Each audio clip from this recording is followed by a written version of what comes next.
Great. Well, certainly a very impressive win for for Wake last weekend against Virginia.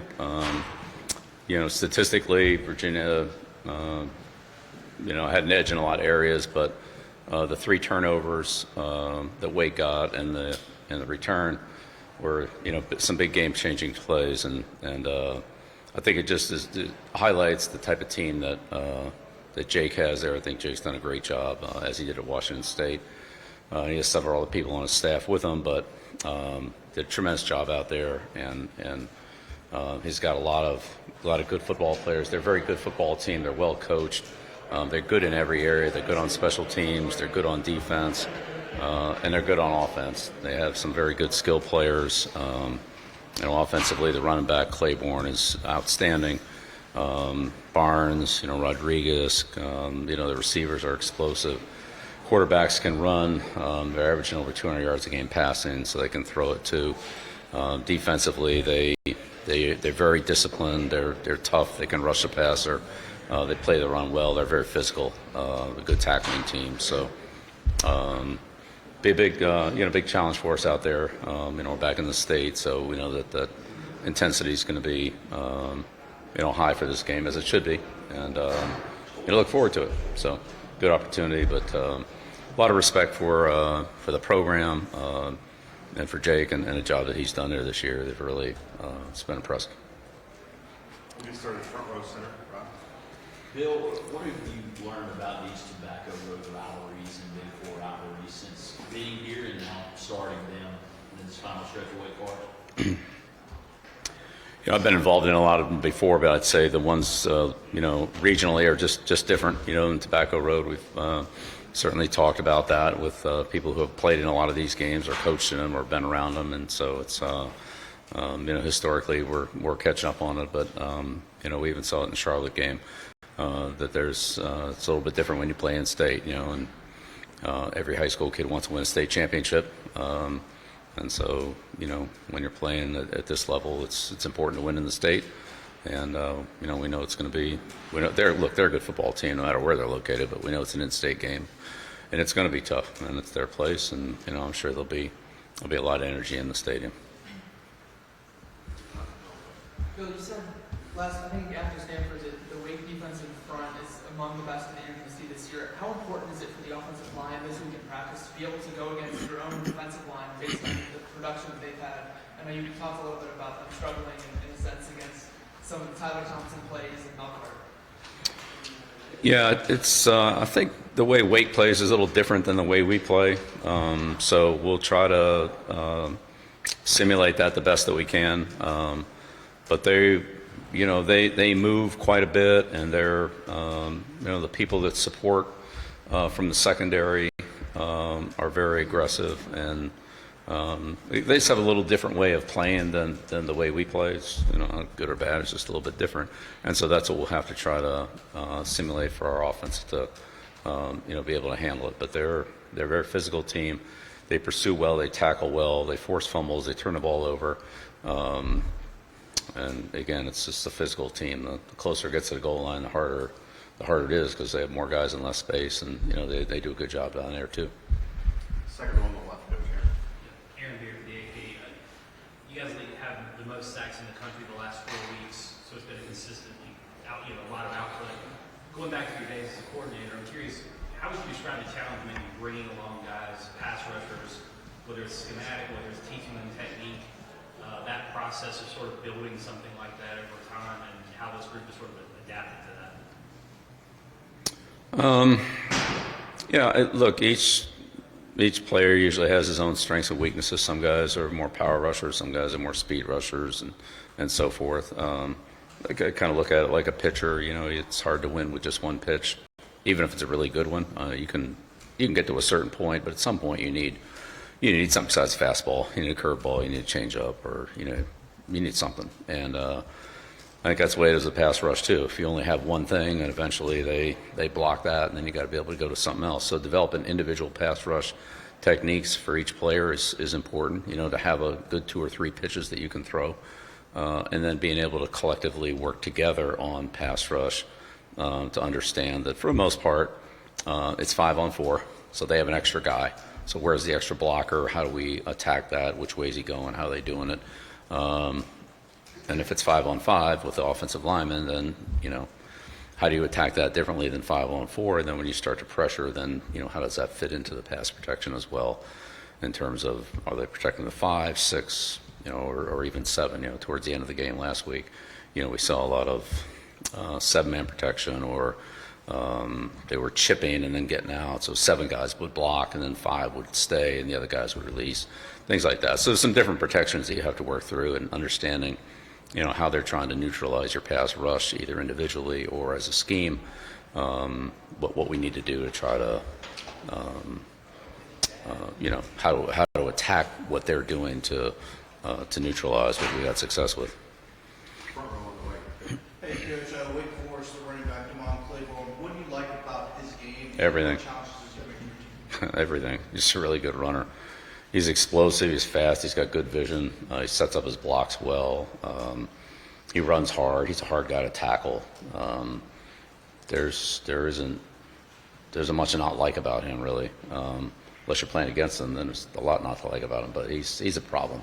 He can get inside. He can get outside. He can go the distance. But he can get tough yards too. He's a good contact runner. He's got good balance. I like him. I like him. I think he's a heck of a player, and I have a ton of respect for him. We know he's getting the ball. Everybody else knows he's getting the ball, and he still makes yards. He makes a lot of them. He's very tough to handle. He sees blocks well, and he runs hard. He's hard to tackle. Right next to it, Coach. Bill, what would you say your relationship is like with Coach Dickert? I know he was at Washington State last year when you were out at Washington with Steve. I wonder if you ever ran into him out there. I wasn't out there for that game. I saw the game. It was a big win for Washington State. Winning the Apple Cup. They beat them in, I think it was in the Seattle Stadium, Seahawks Stadium. But they had a great year last year. And they have a good program. I met him at the ACC meeting, spent some time with him there. Really enjoyed it. A ton of respect for him. Defensive guy. I like them. Front left. Adam. Bill, wanted to sort of circle back on having for UNC the 3 rivalry games here to end the year, and I was wondering what your school of thought might be for regionalize the rivalry games, which some people might say it's better to have them spread out throughout the course of the season, or do you feel like having them all here back to back to back is sort of the way it should be? I don't know, to end the season. Yeah, not my decision. They schedule them, we play them. So if we play Friday night, if we play Saturday morning, if we play Saturday night, whatever the games are, if we play Monday night, we play Monday night. So who we play, when we play them, it's really out of my control. We just got to get ready to play. So I'm not going to worry about that. This week it's all about Wake Forest. We're going to put everything we have into this game, and then next week we'll move on to next week. It's the same thing we do every week.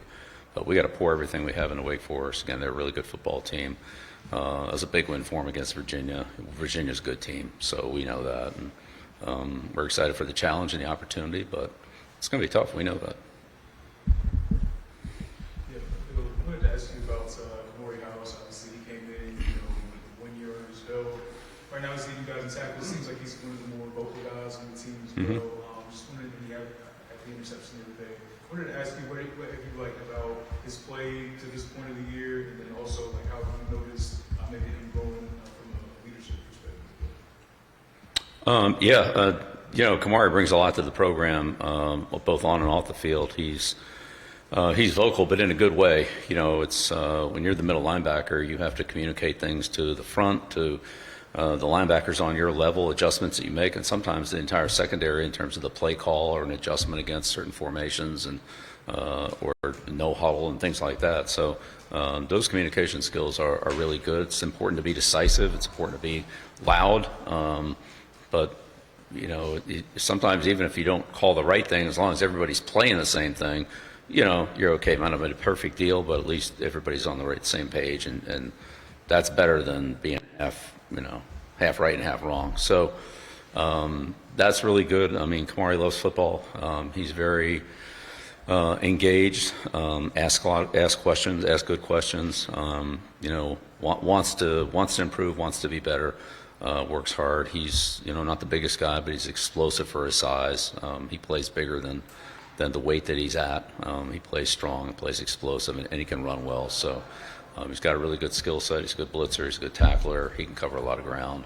And he's a smart, instinctive player for not very much, he doesn't have a lot of experience. 2 years of playing, but he's played, a lot of football, but not as much as, guys who play 4 or 5 years. So, but he performs and acts and carries himself like he has played more than he really has. So he's a very mature kid. It's impressive. Center, second row, Brian. Yeah, bro. Hey, Connor. I know when you got here, you said you're not coming here to leave, but as soon as the Giants job came over yesterday, your name got thrown out there. I'm sure it will with other NFL jobs.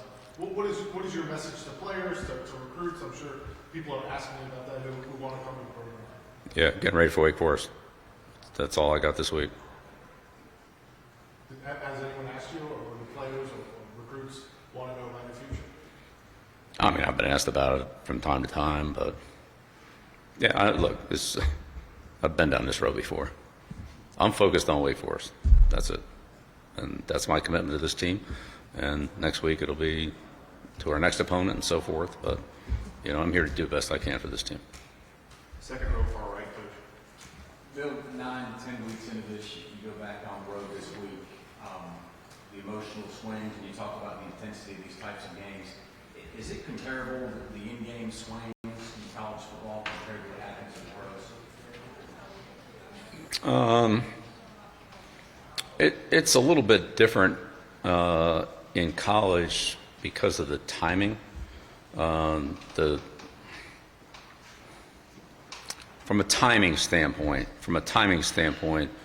it's a little more like the Super Bowl timing. The timeouts are long. The halftime is twice as long as what it is in the NFL. And the 2-minute warning with the clock stoppages on first down and things like that make that time frame long. The 2 minutes in the NFL is like a minute in the NFL is like 2 minutes in college at the end of the half or end of the game. So those timing things are different, and it's more like that. It's a long halftime. You can get a lot done, but you also have to come back out, kind of re-warm up, get going again because you've kind of been sitting for a while. And I'd say the timeouts, the clock stoppages between quarters and timeouts and so forth are long, and that just it takes away a little bit of momentum, gives you a little more time to talk to your team in between series and things like that. So those are the differences. They're not good or bad. Everybody's got the same, it's the same thing, but that's what I've noticed. Back far right. Hey, Bill. I think a lot of people would maybe compare you and Vickert this week, given you guys are rivals, both first-year coaches. Just how much appreciation maybe do you have for what he's been able to do there? That they didn't have a lot of expectations this year, and they're having a great season, especially given that you've experienced this, trying to build a program here your first year. Yeah, like I said, I have a lot of respect for him. I have a lot of respect for their program and the way their kids play. So, yeah, all of the above. And can I ask a quick injury follow-up, unrelated? How close is Thaddeus Dixon going to practice this week, and how close maybe he's to playing? Yeah, so he's day to day. He's coming back. He's closer than he was today than he was yesterday. We'll go out there and see how it goes. But if you've ever had an injury, you go out there and you do what you can do, and if everything feels good, then you move ahead to the next step. And if it doesn't, then you step back and you give things a chance to settle down a little bit or whatever, and then you go back and do it again. So there's no way of knowing what's going to happen today, tomorrow, the next day, or 3 days from now. So we just take it day by day. And if things go good today, then we ramp up tomorrow. If things maybe need to settle down for a day, then we repeat today, tomorrow, and then look at it again the next day. So I really don't know the answer to that question. I'm not going to be able to answer any injury questions because they're just day to day. It just depends on how the player progresses or how any individual progresses, whether you're a player or not, as to how much you can do. Depends on how it goes. And that's, again, I've been in this a long time, and that's the reality of it. People say, well, this is going to take this long, this is going to take that long. it's pretty hard to be right on that. I'd say that those predictions are usually wrong one way or another. It's just impossible to say, oh, this guy's going to be ready in like however many days. How do you know that? Front left. Coach, the defense has stepped up and played well. The offense still lacks some consistency. Have you been able to pinpoint an aspect of the offense or a reason for the offense and that lack of consistency? Well, I think we need more consistency all the way across the board. I mean, defensively, offensively. Our defense has done a good job, but I mean, the 2-minute drive at the end of the half, 2-minute drive at the end of the game last week, I mean, those could be better. So, I mean, there's room for improvement all the way across the board, and certainly offensively, we need to score more points in the first half. Let's start with that. That's number one. So we need to find a way to do that. Left, second row, Shelby. Coach, I was curious, you said after the game on Saturday, kind of like in your press conference, that you felt like in retrospect could have done a better job looking at some players, putting them in a better position to be successful early in the season. I was just curious if you could maybe expand on that and provide some examples of maybe certain players that you feel like you identify, certain combinations you identify really down the line. No, I mean, it's no specific examples. It's just the more you know about somebody, then the better you can evaluate them, the better you can utilize them in your program. So some skills were maybe not evident, or maybe they improved, or maybe they started and then didn't really improve, and that's kind of what they were. And you hope for that they're going to be better, and they kind of stayed there. You look at others and say, well, they're not very good, but you know what? In a certain number of practices and after time, they improve and get better, and then you reevaluate. So that's really what I was referring to. But that's pretty much across the board. You know, we know a lot more than we knew back in the spring. We know a lot more now than we knew in August or even September. And so as we've learned more about our players and our team and how they work together and what we can do and what we have a harder time doing, then, you know, we've tried to take steps to improve those things. In retrospect, if I had known then what I know now, I wouldn't have done some of the things I did, but I did what I thought was best at the time, and so that time's passed. I mean, you can't go back on it one way or the other, so just keep moving ahead. Thank you. Front row on the left. Bill, with it being Veterans Day and the unveiling of the wall, was there any story of one of these guys that really resonated with you throughout this process? Well, I mean, Hamburger's a great story, you know. I mean, this guy's NFL Hall of Fame and served his country and, you know, had a great career here. I mean, that's, you know, and there are a lot of other ones too, but, you know, I have a lot of respect for those guys. You know, guys like Staubach, who had a great career in college, had a great career in the NFL, and served his country, you know, and the Phil McConkeys and many other players that I have a closer relationship with because they served in the military through the Naval Academy. But, you know, guys like that, I mean, it's, and you go back to, you know, some of the players that impacted the NFL after the war, but specifically in North Carolina, I mean, put Chris in there. Second row here. Yeah. I want to go back to the pass rush for 1 second about the sack. So with what you talked about bringing guys along as a process, I'm curious, was there a point when you kind of began to feel like some confidence maybe in the way you guys could rush the passer, maybe feeling like the guys understood schematically more of what you were asking for? I mean, was there a point that it began to feel more comfortable to you about what you guys could accomplish with that? Look, let me just say that sacks are a function of team defense. If the receivers are open and the quarterback throws the ball, I don't care how fast you get there, you're not going to get there. And so in order to sack the quarterback, you need to have enough pass coverage to not allow the quarterback to get rid of the ball before you get there on the rush. So sacks are a function of team defense. I'd say for every sack, you have a good coverage play. For most interceptions, unless the quarterback makes a mistake, you usually have a good pass rush that forces a bad throw or forces a hurried throw or disrupts the passing game in some way, right? And that's team defense. And so when your team defense is good, then all those things fall into place. You know, you have better pass rush, you have better pass coverage, well, then you have more negative plays. You have to be able to rush the passer in order to have good pass rush. I'm not saying that, but it's also combined with the rest of it. And it's you know, I think Steve's done a good job of mixing up the coverages where sometimes the quarterback has to, you know, be a little bit indecisive on where to go with the ball.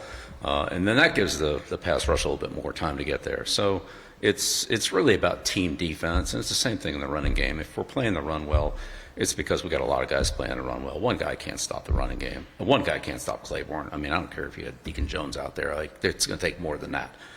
So you need everybody to play well collectively and to fill their areas, defeat their blocks. It's really about team defense. So I give credit to the pass rush, don't get me wrong, but I think it's really, team defense. So you go back and look at those sacks, some of them are on a 3-man rush, some are on a 4-man rush, some are on a 5-man rush, a couple of them are, we're bringing 6 or more. And so they're not all the same, thing. Some of them are play action passes, some of them are loose scramble plays, some of them are drop back passes. And again, it's a variety of things that happen on a lot of the plays that you're referencing. I just don't want to pin it on one thing, 'cause I really don't think that's what it is. It's collective team defense. 2 more here, Brian, and Farley. Yeah, Bill, you mentioned that you talked to Chancellor Roberts about the military wall and other things honoring the tradition of the program. Well, why was the military wall in particular so important, but also, we saw the bus back there, you mentioned LT a lot of times. Why is talking about the history of the program important to you as well? Well, because those are the people that made the program. The program is here, it's established, it's got a tradition and history long before I got here. So I want to recognize those people that, again, like Lawrence Taylor and Peppers and Hamburger and so forth, and Choo Choo and, all the great players and people that have been here. I think they deserve to be recognized. I mean, I really do. So, and that's the same for the players. Just because a player signs here and comes in here, this program's here whether that guy comes here or not. This program's here whether I'm here or not. So it's about recognizing the program and showing appreciation to the people who, built it. I won't say laid the foundation, like that's going back to like 1888 or whatever. But people who built the program, I mean, there's a lot of, I think of the players that played here with Lawrence Taylor. I mean, that was a pretty good group. In 1980, they gave up 120 points and 42 were against Oklahoma. I mean, that's one of the greatest defensive teams in college football. So, I think they should be recognized. And why was the wall so important, the military wall? Well, we just had to find a way to do it. I mean, we talked about different ways to recognize the military. But look, when people come back here, I want them to feel that we appreciate their contributions and recognize them, whether it's in the military, whether it's their playing career, whether it's their academics, whether it's, we have, again, various awards and recognition for what our student athletes do, not just on the football field, but academically or, in the military or community service and so forth. I mean, it's just part of who we are, and that's what we're proud of.